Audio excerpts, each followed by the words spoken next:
13 minutes to 7 here on the South African Morning. Thank you so much for joining us. And the story we alluded to earlier on, the issue around rolling blackouts in Cosmo City. They have had this experience now since June last year, and they have no power. Or the only power they have lasts about an hour a day. Yeah, and sometimes they're subjected to 3-day long outages at a time. The city of Johannesburg saying this is because of the ailing infrastructure and mushrooming informal settlements. And it warns that keeping the lights on may take a little longer. Our senior reporter Aviwe Mtila filed this report.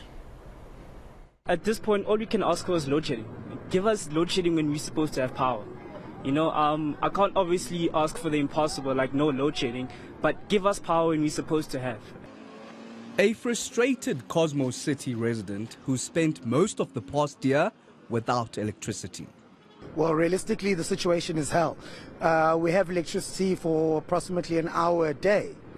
As now, power's off. The situation is very bad because the electricity is all forever off. And then even the tenants are very frustrated. I mean, I know Shoprite, they're not impressed with the situation. The banks, they're also not happy with it. So it's getting to be a problem. I've got the staff, I've got close to 22 people. Sometimes they're just here and I can't do anything. I can't say they go home because I don't know when it's gonna come back. And those people with their own salary, whether there was electricity or no electricity, I still need to pay them. We always buy generators and we buy petrol. We have to buy even ice to make some of the beers cold. That is deep in our pocket, and we're not making any profit on that.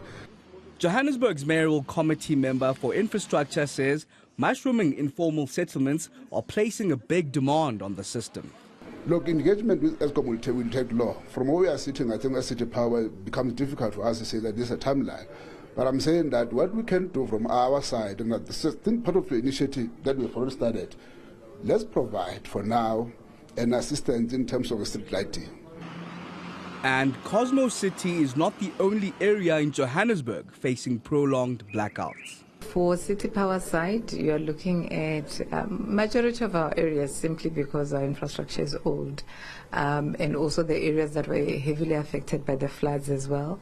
Road Depot is another area where we had very high rates of theft and vandalism, so they are also off for quite longer because that happens during load shedding.